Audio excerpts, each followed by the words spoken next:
Nous allons étudier le DAF Pezaïn dans Masechet Gittin. Reprenons à la Mishnah, une petite dizaine de lignes à la fin du DAF Pevav Amud Bet. Shneim Shelchu Shne Gittim Shavin Venit Arvu. Celui qui a envoyé deux guettes identiques dans les mains d'un seul chaliar, deux homonymes qui divorcent leur femme homonyme et qui donnent donc deux gittin au même homme, et lui les a confondus. Noten Shneim Lezo Shneim Lezo.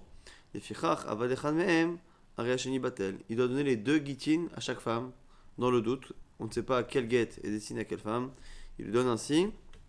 C'est la raison pour laquelle nous dit la Mishnah. S'il en a perdu un des deux, on ne peut rien faire, parce que finalement, même s'il donne ce même guette-là aux deux femmes, on ne saura jamais laquelle est divorcée. Donc, on sera obligé de faire deux gittin. La Gemara essaiera de comprendre comment ça fonctionne. Chamisha shekatvu klal betoch haget. Après, on avait vu Chamisha shekatvu klal betoch haget. Donc 5 qui ont écrit, donc ici quoi qu'il arrive ce sera un cas d'un get, où sur un même document on écrira le nom de 5 hommes qui divorcent 5 femmes, et à la fin des témoins qui signent pour tout cela, deux témoins qui signent pour tout. Ish plonim megaj plonit, ou plonim et plonit, edim milimata, donc un tel divorce une telle, ainsi de suite, ve'edim milimata les témoins en dessous, kulan ksherin, tout est kasher, ve'inaten lechol achad v'achat, et on donnera le get à chacune des femmes. Yakotev Tofes et Cholechad Vechad. La Gemara va essayer de comprendre ce que c'est Tofes ici. En tout cas, lorsque par contre il y a une partie du get qui est différente, qui est personnelle pour chaque couple, à ce moment-là, il dit que les témoins sont en dessous. Et Shadim Mikroimo Kacher. Le seul get qui est caché dans ce document, c'est le dernier couple qui est écrit en bas et qui est suivi des témoins. Ici, le fait que chacun ait un Tofes différent, on va définir ce que c'est le Tofes, ça fait que finalement ça sépare. Les gittin, c'est plus un klal, c'est plus un seul get, c'est plusieurs gittin, il n'y a que le dernier qui a des signatures. Maintenant, on reprend le début de la Mishnah. La Gemara va commenter le premier cas. On a dit qu'on donnait le get, les deux gittin, quand on ne savait pas lequel était pour quelle femme. Dans le doute, le chaliar donne aux deux femmes, les deux gittin. On va dire, maintenant, c'est qui ce Tana de la Mishnah? Rabbi Amir propose, Delo Rabbi Lazar. Déjà, c'est pas Rabbi Lazar. Pourquoi? Parce que Rabbi Lazar, parce que si c'est Rabbi Lazar, Kevandama et les Messira cartés, comme encore une fois Rabbi Lazar pense que c'est la des Messira, c'est les témoins de la remise du get qui donne la force au get. Le problème c'est que lorsqu'on voit la remise, on ne sait pas quel est le get finalement qui aura divorcé madame. Donc là ici, la Vamina de Rabbi Yirmiyah, la chita de Rabbi Yirmiyah, c'est de penser que puisque Rabbi Lazar pense que tout est lié à la remise du get, même la lacha de l'ishma, de remettre le get, même la remise du get doit être l'ishma. C'est-à-dire qu'un homme qui a deux gittin et il ne sait pas c'est lequel qui est pour la femme qui est en face, le fait de lui donner un et de lui donner l'autre, c'est un problème. Pourquoi? Parce qu'il ne sait jamais réellement quel est le get qui divorce qui. Et c'est un problème de l'ishma. Donc Rabbi Lazar qui pense que tout est dans la remise du get, il faut que ce soit aussi l'ishma, et donc ça ne marche pas. Abayama, Rabbi répond, Afilou tema Rabbi Lazar, rien à voir, ça peut être Rabbi Lazar. Et ma débat Rabbi Lazar, Ktiva l'ishma, netina l'ishma bibae. La lacha de l'ishma, que le get soit à l'intention de cette femme, c'est dans l'activa. Vekatav, là, c'est faire créer tout, il écrira le mari pour elle, c'est faire créer tout un divorce, et là-bas, Vekatav, là, c'est sur le Vekatav, qu'il écrira pour elle, de manière intentionnelle. Personne n'a jamais dit, même Rabbi Lazar qui dit qu'après, c'est plus la remise du get qui est importante que la signature, il n'a jamais dit que cette partie-là devait être l'ishma, que le chaliar devait donner l'ishma. Donc du coup, il faut séparer les deux choses. Et selon Abaye, notre Mishnah peut être aussi selon la chita de Rabbi Elazar. La seconde partie de la Mishnah disait que Chamisha chez Katvuklal, on faisait une différence entre 5 couples qui avaient écrit sur un get en commun. Le premier disait un tel divorce une telle, un tel divorce une telle, un tel divorce une telle, et à la fin, des témoins qui signent, tout est bon. Lorsque par contre on les a séparés les couples en écrivant un tofes pour chacun, ça ne marchait pas, sauf pour le dernier couple. C'est-à-dire qu'ici, le fait que chacun ait un tofes, ça sépare les couples qui sont cités dans le get. Pourquoi? Echidam eklal, echidam etofes. La demande nous c'est quoi ce klal, c'est quoi ce tofes? Deux avis. Rabbi Yochanan et Resh Lakish. Amar Rabbi Yochanan, zman echad lekulan zeu klal, zman echol echad vechad zeu tofes. Rabbi Yochanan pense que ça dépend de la date. S'il y a une seule date en haut et qu'après on cite les couples, ça s'appelle que c'est un get commun, c'est un klal. Si par contre, pour chaque couple, on a remis une date, à ce moment-là, la date sépare ce get en plusieurs gittin, et donc il n'y a que le dernier qui a des signatures à côté, et donc il n'y a que le dernier couple qui est divorcé. Et Rabbi Resh Lakish nous dit Shakishama, Afiluz, Manechal Lechulan, Nami Avetofes, et l'Achid Ameklal. Lui pense que non. Lui pense que c'est pas le Zman, c'est pas la date qui change quelque chose. Même si on écrit un tel, qui divorce une telle, c'est déjà un problème. Alors c'est quoi Klal? C'est quoi le cas où tout est rassemblé? Et Katav, Anu, Ploni ou Ploni, Vechoule, Girashnu, Neshotenu, Ploni ou Ploni, Vechoule. Là ici, selon Resh Lakish, même ce qui est marqué dans la Mishnah ne suffit pas. Le fait de dire un tel divorce une telle, c'est un problème. C'est déjà un tofes. C'est déjà chacun qui écrit le get à sa femme.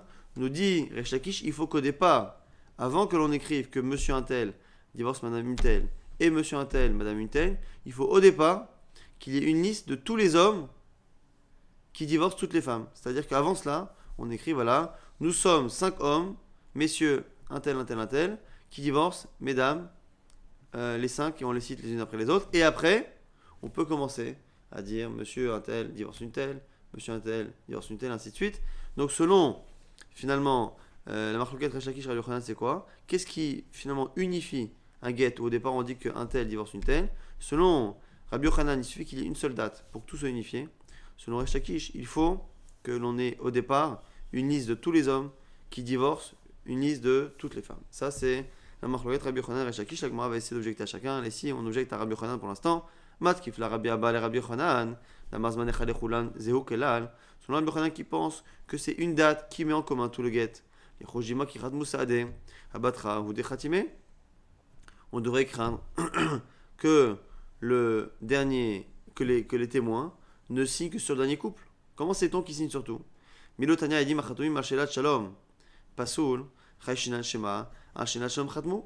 Pourquoi ici, lorsqu'on a une liste de plusieurs couples, selon Rabbi Yochanan, on n'a aucun problème à penser que les témoins signent sur tout le monde. Selon Resh Lakish, il n'y a pas de question. Pourquoi? Parce qu'avant que l'on cite les couples, on a d'abord cité tous les hommes vont divorcer toutes les femmes.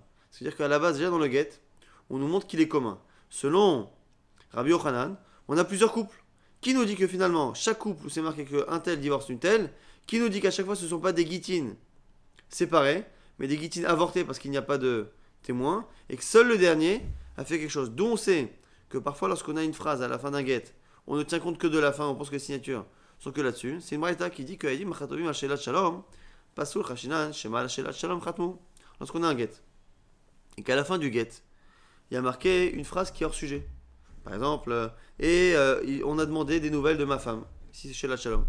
Et les témoins signent après.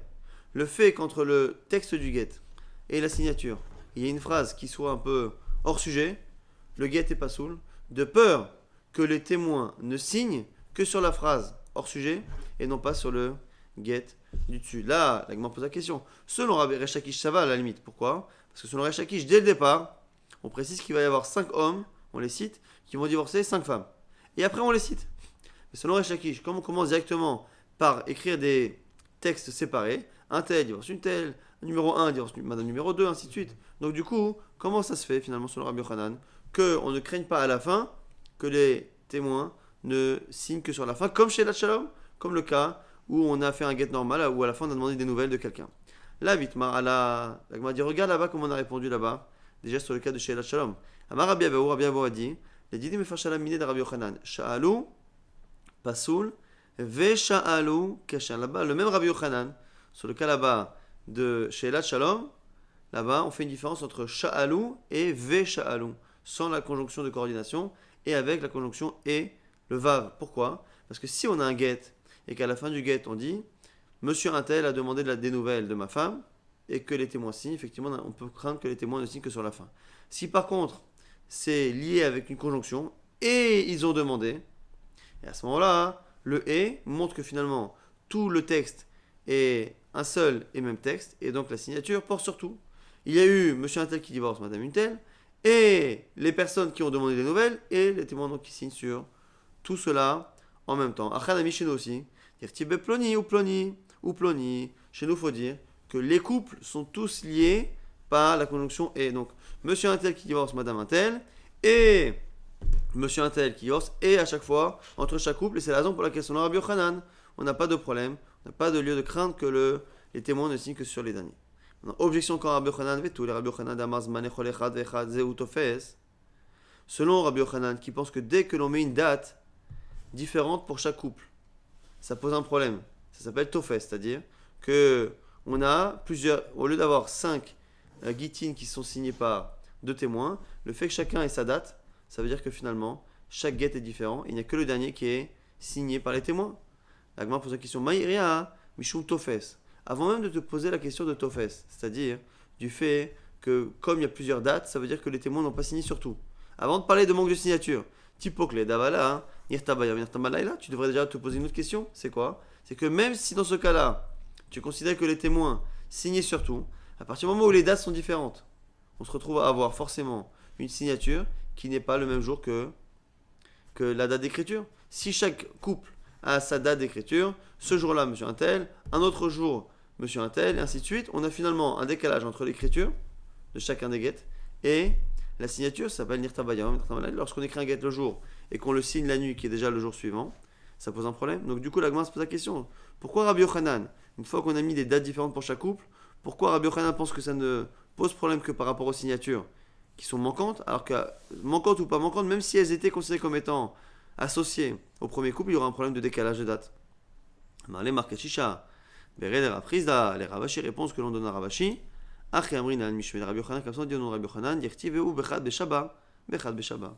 fait, selon Rabbi Yochanan, lorsqu'on parle de plusieurs dates qui séparent les guitines, les divorces qu'il y a dans le document, c'est un cas où à chaque fois on remet la même date.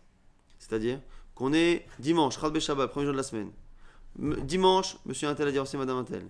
Et ce même dimanche là aujourd'hui, monsieur Intel a divorcé madame Intel. Et ce dimanche, monsieur Intel a divorcé madame Intel. On remet une date à chaque fois, mais qui est la même. Pour pas avoir le problème de Nirtam Bayam et Nirtam Balayla. Mais il n'empêche qu'à partir du moment où l'on a tenté de donner une date séparée, selon Rabbi Yochanan, cela sépare les guitines, et donc seul le dernier est caché parce qu'il a des signatures. Ça, c'était les couches sur Rabbi Yochanan. Maintenant, on va objecter à Resh Lakish. Amar les Ravina, les Ravashi. Les Resh Lakish. Damazman, Echad le Chulan, Nami Tofesave, Echidam Beklan. Dirtibe, Achianu Ploni ou Ploni, Gerashnu, Shanu Ploni ou Plonit. On a dit, selon Resh Lakish, dès que, même si on a la même date, et même si c'est marqué l'un après l'autre que monsieur Intel divorce madame Intel, ainsi de suite, ça ne marche pas, tant qu'au départ, on n'a pas fait une liste dans laquelle on a dit, voici tous les hommes qui vont divorcer toutes ces femmes-là. C'est ça qui unifie le get. Nim seush tenashim garshot beget echad, va Torah amra, ve katavla, velo, la, ve la chaverta. Là, on a un problème. Le fait que finalement, on ait écrit messieurs un tel vont divorcer mesdames une telle, on se retrouve à avoir les femmes qui sont divorcées par le même shtar, le même document. Le fait qu'on ait un papier et que sur un papier, il y ait plusieurs textes, chaque texte qu'il y a sur le papier peut être considéré comme un get différent. Donc lorsqu'on a, selon Rabbi Yochanan par exemple, on a la liste, on a un tel qui divorce madame un tel, et après on dit un tel qui divorce madame un tel, le fait qu'on donne un seul document à une femme et ce même document à une autre, ça pose pas un problème, parce que finalement on sépare les choses. Simplement ici, selon Resh Lakish, on a dit ça ne marche que si on dit que tous les hommes vont divorcer toutes les femmes. Et là on a un problème, c'est qu'on a vraiment le même get qui divorce l'une et qui divorce l'autre. On m'a dit Dadar Katav, Plonigash Plonit ou Plonigash Plonit. Et il dit, il faut dire que voilà, selon Resh Lakish, ce qu'il a dit, que les 5 divorcent les 5, c'est pas ce qui remplace le texte de la Mishnah.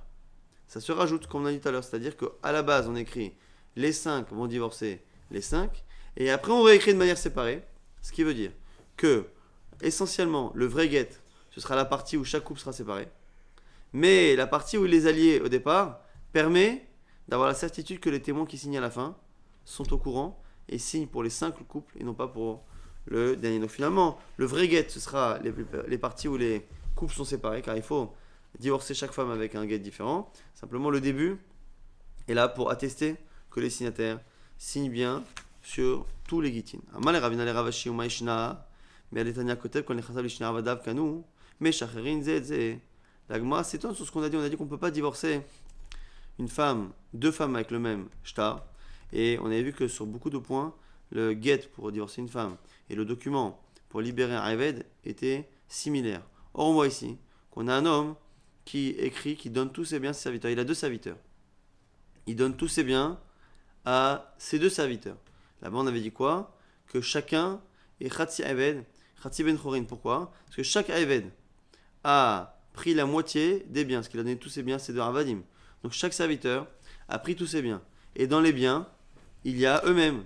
Donc chaque serviteur a acquis la moitié de lui-même, donc il s'est libéré à moitié, et a acquis la moitié de son ami. Et l'autre aussi, c'est la même chose. Donc qu'est-ce qu'on fait? Chacun est moitié libre, moitié Haïven, et ils se libèrent mutuellement. En tout cas, ce que l'on voit là-bas, c'est qu'il a l'air de les avoir libérés les deux, enfin de leur fait acquérir avec un seul document. La Gemara dit non, c'est pas vrai. L'avokimna, mais chez Shtarot, c'est pas marqué là-bas qu'il y a un seul document. Là-bas, on regarde bien qu'on est Faresh là-bas.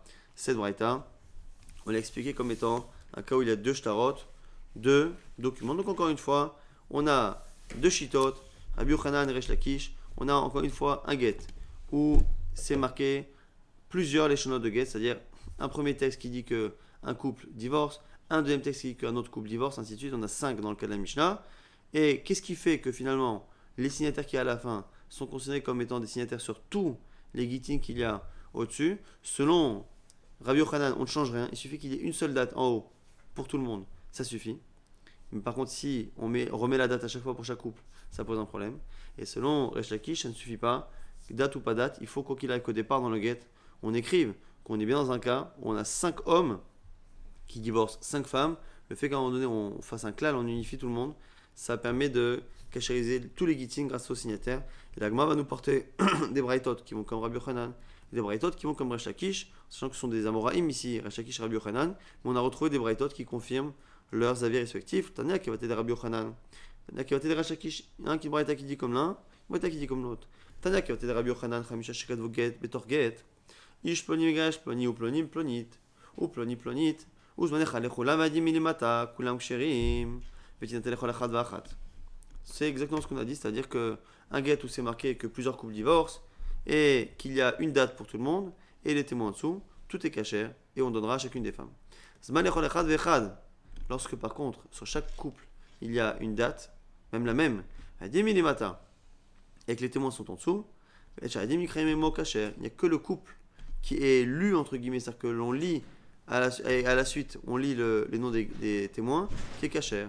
Rabbi Yehuda ben Beter Omer, im yesh revach beinehem, pasul ve'imlav kasher, she'en zman mafsikan. Ici, on a un avis particulier.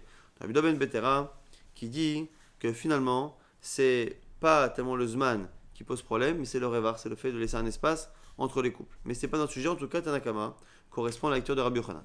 Tania qui va t'aider Resh Lakish, maintenant on a une braïta qui confirme la vie de Resh Lakish. Ramisha Shredou, Klal Betor Get.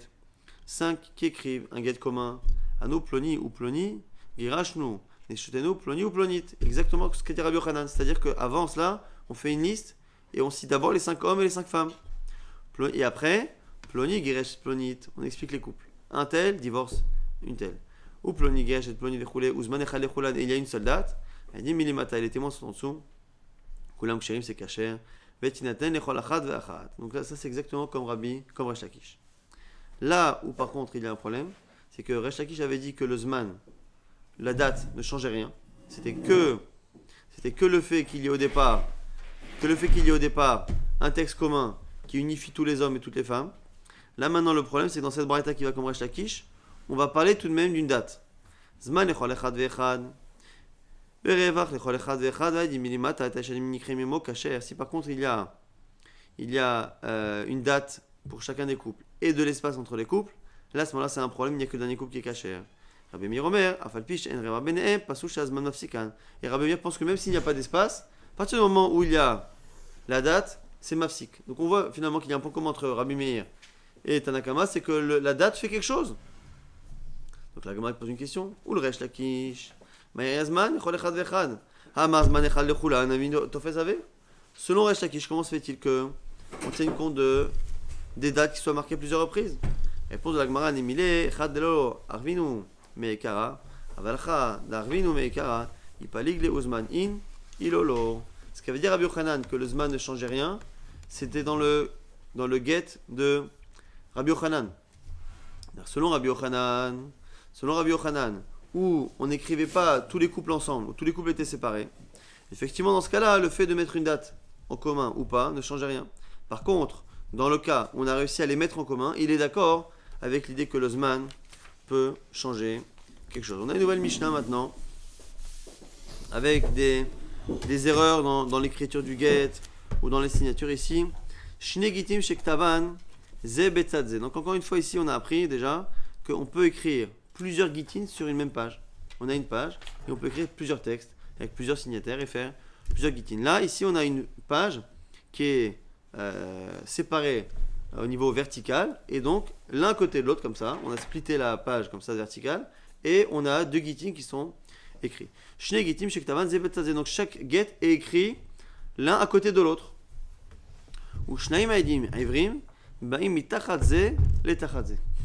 Et en bas, on a deux témoins hébraïsants, ivrim, qui signent en bas. Donc vous avez un get qui est sur la partie droite de la feuille et qui descend comme ça, et un autre sur la partie gauche. Donc on a les témoins qui écrivent donc de droite à gauche, et le nom des témoins, comme on dit le nom de l'homme et le nom de son père. Donc Shimon ben Yaakov Aed, Shimon le fils de Yaakov Aed est témoin. Cette phrase-là commence sous le get de droite, mais se termine sous le get de gauche. Et en dessous de ces deux témoins-là hébraïsants, donc Shimon ben Yaakov et Kehat ben Levi, en dessous de ceux-là, on a encore deux autres témoins. Et les deux autres témoins sont des témoins qui sont Yevanim, des témoins plutôt grecs, hellénisants. Qui passent de l'un à l'autre. Quel est le problème des hellénisants ou d'une autre langue? C'est soit le fait que la langue s'écrive de gauche à droite, soit le fait que parfois même de droite à gauche, c'est ce que Rashi veut dire. Ici de droite à gauche, on a un problème parce qu'on écrit d'abord le nom du père et après le nom du fils. C'est le get qui a les témoins en dessous où le nom est essentiellement écrit, qui est caché, donc c'est le get de droite.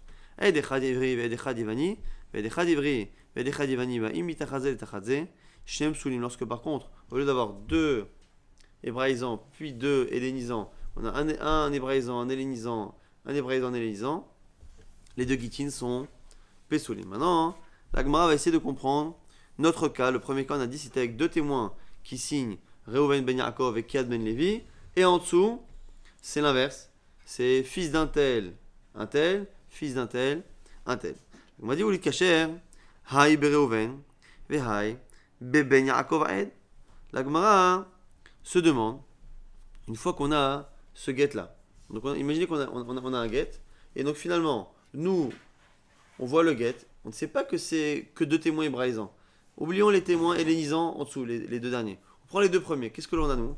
On a une première page avec un get et c'est marqué en dessous Reuven et Kehat.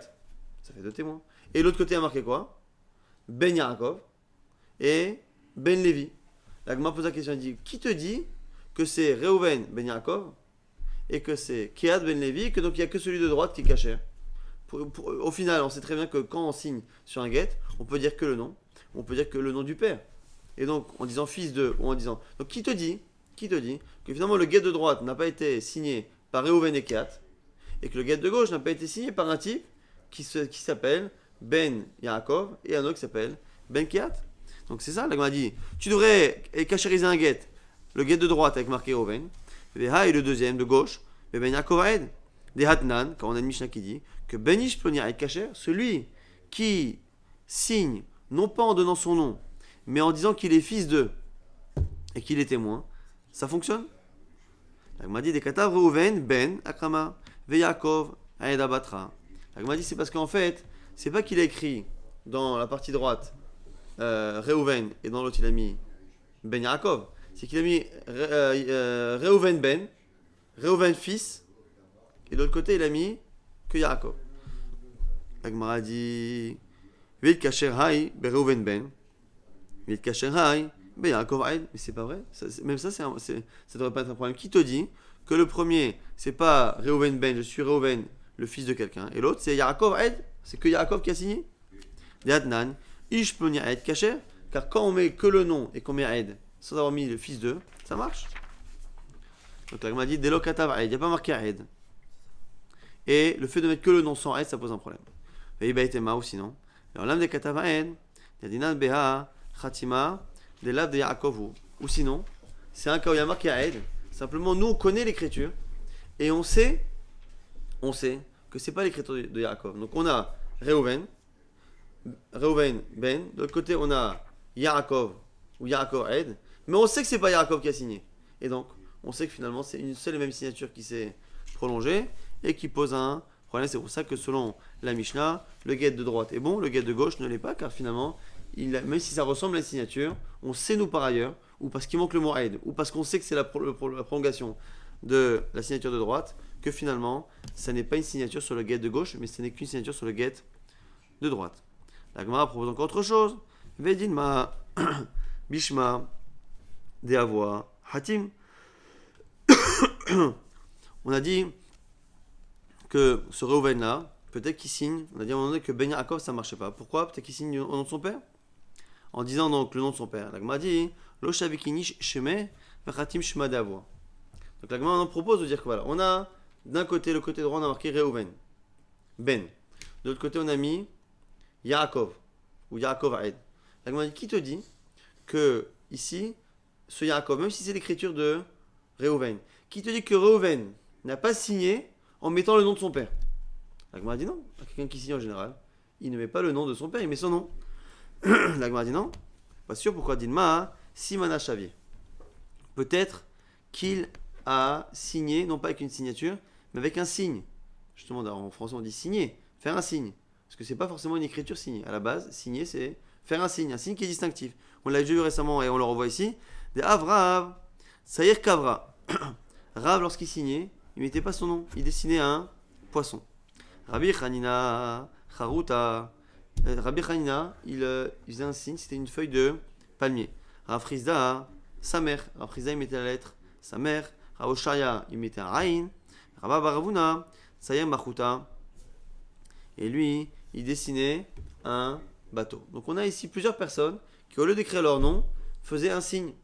Donc la Gemara dit, quand tu as marqué Reuven sur un guet, sur le deuxième guet, tu as marqué le nom de son père, qui te dit que c'est pas lui qui a signé, non pas avec son nom, mais avec un signe. Il aurait pu mettre un Aïn si c'était sa signature. Peut-être que sa signature à lui, c'est de mettre le nom de son père. De temps en temps, comme ça, par kavod pour son père, il met le nom de son père. La Gemara dit non. L'ochatsi finish, les chavouilles et l'ishma d'avoa simana. Un homme peut prendre une feuille de palmier, prendre n'importe quel dessin et dire voilà, à partir de maintenant, c'est mon tampon, c'est mon signe distinctif, c'est ma signature. Par contre, prendre le nom de son père comme un tampon, comme une signature, ça n'est pas kavod. Les gens ne font pas ça, c'est khatsouf. C'est un manque de respect de le faire. Donc la Gemara ici a expliqué pourquoi finalement le fait que Reuven, Ben, Yaakov ne peut pas être interprété comme étant Reuven qui signe en son nom et Reuven qui resigne au nom de son père. Ça peut pas être son père parce qu'on connaît la signature, c'est pas Yaakov. Ça peut pas être Reuven parce que en général les gens n'utilisent pas le nom de leur père comme étant un signe. Si à la limite il avait fait un poisson, que c'était son habitude, comme Rav ou un palmier ou je ne sais quoi, oui, mais pas le nom de son père. Donc c'est la raison pour laquelle ici on a un vrai problème, que le guet de droite est caché, le guet de gauche n'a que servi à déborder le guet de droite. Dites Nan, c'est une Mishnah, guet shektavo be'ivrit. Non, la Gemara pose une autre question, Mechila. Veit kasher hay, bishne edim ivrim, veit kasher hay, bishne edim yevanim. La Gemara, ok, très bien. On a finalement deux guitines. Le premier, de droite, on a dit, c'est celui où c'est marqué Reuven, Ben, Yaakov, et l'autre Kehat, Ben, Levi. Donc celui de droite, c'est là où il y a l'essentiel du nom, et celui de gauche ne fait qu'avoir la suite. En dessous de ces deux témoins hébraïsants, on a des témoins hellénisants, ou des témoins qui en tout cas écrivent d'abord le nom du père, avant le nom de la personne. Donc là, ça devrait être l'inverse. Finalement, le guet de gauche, en disant maintenant dans le guet d'en bas, Ben Intel, Jonathan, et Ben Intel, David, on a finalement l'essentiel du nom qui est maintenant sur le guet de gauche. Donc le guet de gauche devrait être cachère grâce au témoin hellénisant, et le guet de droite, cachère grâce au premier témoin hébraïsant. Au saxon lagma avec cachère, celui de droite devrait être cachère avec les témoins hébraïsants, et cachère, et le guet de gauche, grâce au témoins hellénisants, car dans les témoins hellénisants, c'est le nom essentiel qui est à gauche. Dites Nan, car ça ne pose pas de problème qu'un guet écrit en hébreu soit signé par des témoins hellénisant ou d'une autre langue, dit nan, gesh ektavo evrit. Ve'eda ve'evanit, yevanit, ve'eda ve'evrit. Kacher, c'est une Mishnah qu'on va étudier à la fin du DAF. Lorsque le get est écrit en hébreu et signé à la grecque ou écrit en grec et signé de manière hébraïque, ça ne pose aucun problème qu'il y ait une différence dans le type d'écriture. Veritema. Ici, tu veux me dire, Kevin demouflag bishne shitin. Lo. Ici, tu veux me dire que ce qui pose problème, c'est que le get de gauche, même s'il a des témoins, c'est qu'il a été interrompu par les premiers témoins hellénisants qui débordaient du get de droite. Donc je répète encore une fois, on a un get à droite. Ce get à droite déborde sur le get de gauche. Et en dessous de ces deux lignes-là, on a des témoins hellénisants qui, c'est l'inverse, qui commencent par le nom du père et qui terminent à gauche par le nom essentiel du témoin. Pourquoi ici, ces lignes 3 et 4 ne peuvent pas cachériser le get de gauche? Nous dit ici l'Agmara, peut-être parce qu'entre temps il y a les lignes des témoins hébraïsants qui sont liés au get de droite. L'Agmara dit non, c'est pas un problème. Amar Chiska dit que Mila Ubikrovim caché. Lorsqu'on a un get avec des bons signataires, mais qu'entre le get et les bons signataires, on a rempli avec des signataires de Krovim, de gens qui sont proches de la famille, donc qui ne peuvent pas attester, le get est caché. C'est-à-dire que le fait qu'il y ait une interruption avec des mauvais témoins, ça ne pose pas de problème. Là, ici, c'est pareil. On a le get de droite avec ses signatures qui débordent sur le get de gauche, et donc les signataires du get de gauche qui ne commencent qu'à la ligne 3 et 4, qui sont interrompus donc par le débordement des signataires du get de droite. Mais au final, ça ne pose pas de problème. Atane, Zeire, Shnehem Ksherim. Tu sais, tu as raison, ta question est tellement bonne qu'il y en a qui disent qu'une braïta qui disait que Bémet, les deux Ksherim, les deux Gitin sont Ksherim, c'est-à-dire le get de droite est témoin est bon grâce au témoin qui commence par la droite et donc qui valide ce get, même si ça déborde sur la gauche, et le get de gauche est caché grâce à la ligne numéro 3, numéro 4, où l'essentiel du témoin est écrit en dessous, et par contre on commence à droite par citer le nom du père. Donc Bémet, il y en a qui s'est caché. Alors pourquoi chez nous dans la Mishnah on a dit non? Mais dis-moi, Gundelit, Khatim, et Kulhu, Echad ou de Khatim. Mais ici, on a peur que finalement les deux noms qui sont marqués soient écrits Gundelita. En général, on a dit que lorsque l'on écrivait le nom de manière grecque, on donnait d'abord le nom du père et après c'est le nom du fils. Donc quand on a deux noms sur la ligne, normalement, c'est l'inverse de l'hébreu. Sauf que l'Agma nous dit que peut-être qu'on a peur que les témoins hellénisants, même s'ils ont écrit en grec, peut-être qu'ils ont utilisé la méthode juive et que le premier prénom, ce soit le vrai prénom de la personne, et le deuxième soit le nom du père. Et du coup, la Mishnah chez nous dit que le deuxième est pas soul parce qu'on ne sait pas. Donc ce qui veut dire que dans notre cas, nous, le get de droite est caché de manière certaine, parce que comme c'est écrit en hébreu, il n'y a qu'une seule manière. Un tel, fils de un tel. Lorsqu'il y a un premier prénom, un deuxième prénom, le premier c'est le prénom de la personne, le deuxième c'est le prénom du père. Dans la suite, on a ligne 3 et ligne 4, on a deux prénoms à chaque fois.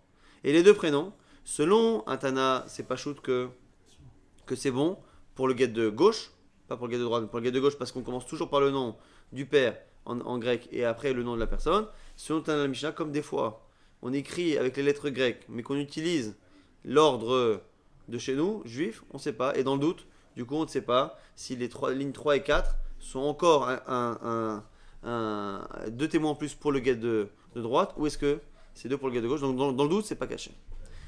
Edechad Ivri Vedechad Yevani, on a dit après dans la Mishnah que lorsqu'on a quatre témoins, donc toujours deux hébraïsants et deux hellénisants, mais qui se croisent, un hébraïsant, un hellénisant, un hébraïsant, un hellénisant, on a dit tout est pas soul. Il y avait le kasher Haï Be'edechad Ivri, Vedechad Yevani, Haï Be'edechad Ivri, Vedechad Yevani. Et pourquoi tu ne cachérises pas avec chacun? Des Hatnan, Edechad Ivri, Vedechad Yevani, kasher. Ça pose pas de problème que dans un même get, on ait deux témoins, un hébraïsant, un hellénisant. Ah, Tanezeri, Shneim Ksherim, tu as raison, il y en a qui disent que c'est les deux Ksherim. Mais Tanadina chez nous pense que Dilma, Gundelit Ratim, Utlata, Echad Vechad, Vechad. On a ici peur que là aussi, même si on a écrit en grec, on ne sait pas exactement quel est le prénom qui est le nom de la personne et celui du père. Et donc on a peur qu'au lieu qu'il y ait deux et deux, on ait peut-être un get avec trois témoins et un get avec un. Et comme on ne sait pas c'est lequel, parce qu'on a à chaque fois des grecs qui viennent se mettre en plein milieu, on a du coup ici un doute, c'est la raison pour laquelle on a ça. Donc finalement, si on résume pour le cas où on avait 2 et 2, on a dit, on a deux guitines sur la même page, celui de droite, celui de gauche. Celui de droite, on a deux témoins qui signe. On sait que le nom essentiel en hébreu est le premier. Donc, on a dit Reuven ben Yaakov, Kehat ben Levi. Donc, le premier est kasher. Le deuxième get donne à chaque fois deux noms.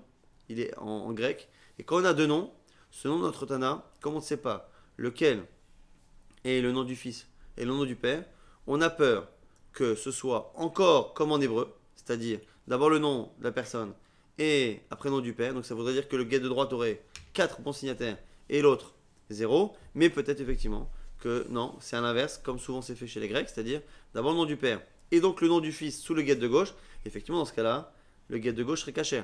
Nous, notre Tana, il n'en est pas certain, mais Tana Zeira, que lui pense que chez les Grecs c'est toujours à l'envers, et donc dans ce cas-là, les deux gittin seraient kasher. On a maintenant une nouvelle Mishnah, Shem Iktsat Aget, Urtavo, Bedaf Sheni, Ve'adim Milimata Kasher. Un premier cas que la Gemara va mieux expliquer, c'est un homme qui écrit le début du get, après il laisse un espace, il écrit sur le Daf Sheni, sur la deuxième page, donc plus loin plutôt, Ve'adim Milimata Kasher, et après les témoins signent en dessous, ce sera caché, on verra dans quelles conditions. Chatmo Edim Berosh Adaf, Minatsad, O Meachara Veget Pashut, Pasoul. Lorsqu'on a fait un get Pashut, rappelez-vous un get Pashut, c'est un get comme on écrit aujourd'hui, c'est-à-dire qu'on a une page et sur laquelle on écrit tout. C'était la fouquée de Get Mekushar. Get Mekushar, c'est un get, on avait plusieurs fois la page qui était pliée, à chaque fois qu'on pliait, on mettait un nœud et on mettait plusieurs signatures. En tout cas, dans un get Pashut, on a un recto, un verso. Si les témoins signent en haut du DAF, en haut de la page, ou qu'ils signent au verso, ça pose un problème. Si il faut que le texte soit écrit et qu'à la fin du texte, les témoins signent sur ce qui a été lu et écrit précédemment. Si les témoins signent au-dessus, ça n'a pas l'impression qu'ils signent sur ce qui est marqué après. Et lorsque c'est au verso, on n'a pas non plus l'impression qu'ils ont signé par rapport au recto. Comme aujourd'hui dans n'importe quel document, on signe rarement au dos ou en haut d'un document. Hekif, Rocho, Shelze, Betsad, Rocho, Shelze, Ve'adim, Be'emsa, Shenehem, Pesulim. Donc on a ici un cas particulier. On a sur la même page deux gittin qui sont assez particuliers et on a les témoins au milieu. Donc en fait, on a dit qu'on pouvait écrire deux get sur une même page. Imaginez une page qui est séparée en deux, cette fois au niveau horizontal. À partir du milieu de la page, on a un get qui s'écrit de bas en haut. De haut en bas, je veux dire, normalement. À partir de la moitié de la page, on écrit un get. Et sur la partie supérieure, on écrit un get, non pas de haut en bas, mais de bas en haut, à l'envers. C'est une page que si on veut la voir bien, on la retourne. Et au milieu, on met les signatures. Dans ce cas-là, les deux gittin sont psulim. Pourquoi ? Parce que c'est la même logique. Les signatures doivent venir dans le hemsher, dans la lecture. On doit lire un document. Une fois qu'on a écrit et lu le document, dans la continuité, on a monsieur un tel qui valide. Si la lecture ne se fait pas de manière fluide, c'est que on n'a pas l'impression que les témoins signent sur ce qui est marqué. Et là, ici, en l'occurrence, on a donc une page. En plein milieu de la page, on a des témoins qui signent. Mais au final, si on regarde bien, ils n'ont l'air de signer sur aucun texte. Pourquoi ? Parce que le get, qui est dans la partie inférieure, commence après ce qu'ils disent. C'est dans le même ordre, mais c'est juste après. Donc, monsieur un tel témoigne, monsieur un tel témoigne, et après on dit quoi ? Qu'il y a un divorce. Mais on n'a pas l'impression que les témoins témoignent sur le divorce. Et le get qui est au-dessus, alors il est au-dessus, donc c'est bien, mais le problème c'est qu'il marche à l'envers. Il commence au-dessus et il part encore plus loin. Donc si on le lit dans le bon sens, on n'arrive pas non plus aux signatures. Il faut que ce qu'on dit à chaque fois dans la Mishnah, il faut que il faut que les témoins et les signatures soient lus avec le get. On lit un document, comme dans n'importe quel document, on lit le document, on lit le texte. L'essentiel, le toref et le tokef du get, et à la fin, on met les signatures. On dit maintenant la Mishnah, Sofo Shelze, Betsad, Sofo Shelze. La fin de ce get-là, elle est du côté de la fin de ce get-là. Edim Baemsa, les témoins sont au milieu. Et Edim Nikrememo, Kacher. Donc là, ici, on a deux gittin. Alors celui-ci, normalement, on a dit que Sophochèse et la fin de l'un arrivent au début de l'autre. Donc ça a l'air d'être deux gittin qui sont écrits l'un après l'autre. Et les témoins au milieu, dans ce cas-là, il est évident que le premier est bon. Parce que le premier get est écrit qu'à la fin on a des témoins. Le deuxième, par contre, n'a personne après. Rocho Shelze, Betsad, Sofo Shelze, Vaedim Baemsa, et Jadim Krememo, Kacher. On a, alors Mechila, le cas qu'on vient de citer, c'est celui qu'on va voir tout de suite. Le premier cas, c'était la fin d'un get qui est du côté de la fin de l'autre get, Mechila. Donc Sofo Shelze, Betsad Sofo. Donc on a un get qui est écrit de haut en bas, un get qui est écrit de bas en haut, et donc la fin d'un get qui coïncide avec la fin de l'autre get. Et des témoins au milieu. Lequel est bon? Celui qui se lit dans le même sens. Alors là, pour le coup, on a un avantage, c'est que les deux guitines se terminent par les signatures, sauf que le problème, c'est qu'il y en a un qui est écrit à l'endroit, l'autre qui est écrit à l'envers par rapport aux signatures. Donc, celui qui est dans l'ordre de lecture des signatures, il est cachère. Celui qui est en dessous, même s'il se termine par les signatures, comme il faut retourner le get pour les signatures, ça veut dire que les signatures ne sont pas par rapport à lui. L'autre cas, c'est le cas qu'on vient de citer à l'instant, c'est vraiment, pour le coup, c'est la vache qui est coupée en deux horizontalement, qui est splittée en deux, et on a ici un premier get, un second get, et les témoins au milieu. Là, dans ce cas-là, c'est plus facile à comprendre que El Shadim Nikraim Momo, mais Sofo, cachère, c'est celui qui est écrit à sa fin qui est cachère, alors que le deuxième get, il commence après les signatures, et à la fin de lui-même, il n'y a aucune signature. Get, Shektavo Ivrit, Vaïda Vivanit, on reprend dans la Mishnah un cas qu'on a cité, c'est une Mishnah qu'on a cité justement il y a quelques minutes, un get qui est écrit en hébreu, Vaïda Vivanit, et les témoins sont hellénisants, écrivent en grec. Yevanit, Vaïda Vrivrit, ou l'inverse, en grec ou n'importe quelle langue étrangère, et les témoins en hébreu, même si les deux témoins n'utilisent pas le même alphabet, la même langue, c'est kasher. Ktav sofer. Ve'ed kasher. Et une mission aussi qu'on avait étudiée à plusieurs reprises et qu'on verra là. Ktav sofer, lorsque c'est l'écriture du sofer. Ve'ed et un témoin. C'est kasher. Il y en a qui disent que c'est le sofer aussi qui signe avec. En tout cas, ish ploni ed kasher. Si un homme dit un tel, je suis monsieur un tel, ed, le témoin, c'est kasher. Ben ish ploni ed, s'il dit je suis le fils de un tel, ed, ça aussi, kasher. Ish ploni. Ben ish ploni. Velo katav aed kasher. Pareil s'il dit je suis monsieur un tel, fils d'un tel, mais qui ne dit pas aed. Mais kachayu nekiya da'at. Chez Yerushalayim aussi, mais comme ça faisaient les gens bien à Yerushalayim. Katav. Chanichato. Vechanichata.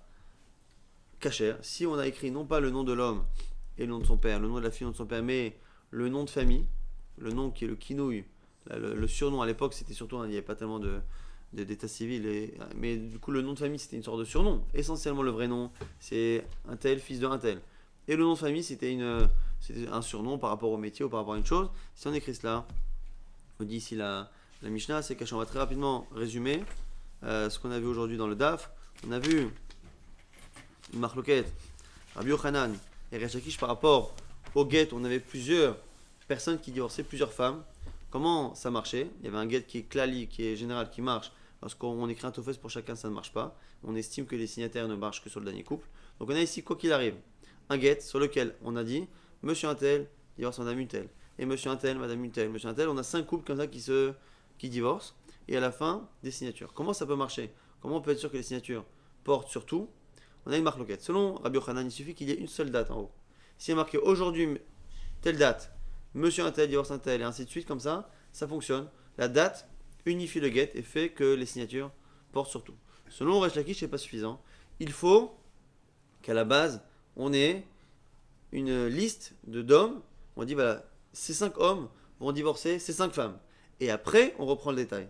Et là, dans ce cas-là, selon Resh Lakish, c'est là où on commence à estimer que c'est un get qui est commun, mais lui aussi sera d'accord, comme on l'a vu à la fin dans la Braïta, que si par contre on a réécrit la date, c'est la même date, pour chacun des couples, selon lui aussi ça sépare le get, et ça ne fait finalement qu'il n'y a que le dernier couple qui a des témoins qui le suivent, et donc il n'y a que le dernier couple qui est divorcé. On avait vu que lorsqu'on avait un get qui était splitté, mais au niveau vertical, et qu'on avait des témoins en bas qui débordaient, qui partaient du get de droite, et qui débordait sur le get de gauche avec le nom du père, on avait dit que dans ces cas-là, il n'y a que le get de droite qui est caché. Et si en bas on a des témoins qui sont grecs, on avait une marque locale entre notre Mishnah et la Braïta, est-ce que les témoins grecs, on peut être certain que le premier nom c'est le nom du père et le deuxième le nom du fils, à l'inverse de la méthode juive, ou est-ce que même ça c'est un doute? Et donc dans ces cas-là, quand on ne sait pas, on a un problème sur le get de gauche, et on avait également vu dans une Mishnah que de manière générale, quand on utilisait un seul get pour écrire une seule page pour plusieurs gittin avec deux signatures, pour que les signatures soient bonnes, il faut que les signatures se lisent dans la continuité du texte du get et dans le même sens. S'il faut retourner la page, ou que c'est en début, que c'est en haut du get, ou que c'est au verso, ça ne marche pas. Il faut que ce soit comme n'importe quel document classique, c'est-à-dire que l'on a dans l'ordre de lecture, dans l'ordre d'écriture, on descend de haut en bas et on arrive à la signature. C'est à ce moment-là que la signature porte sur le texte. Sinon, encore une fois, il manque des signatures. On a vu au passage que on n'avait aucun problème à écrire ou à signer des guitines en hébreu, en grec ou en une autre langue mélangée, de gauche à droite, de droite à gauche, que l'on mélange entre le get et les signatures, ou même entre les signatures que l'on passe de l'un à l'autre. Ça ne pose pas réellement de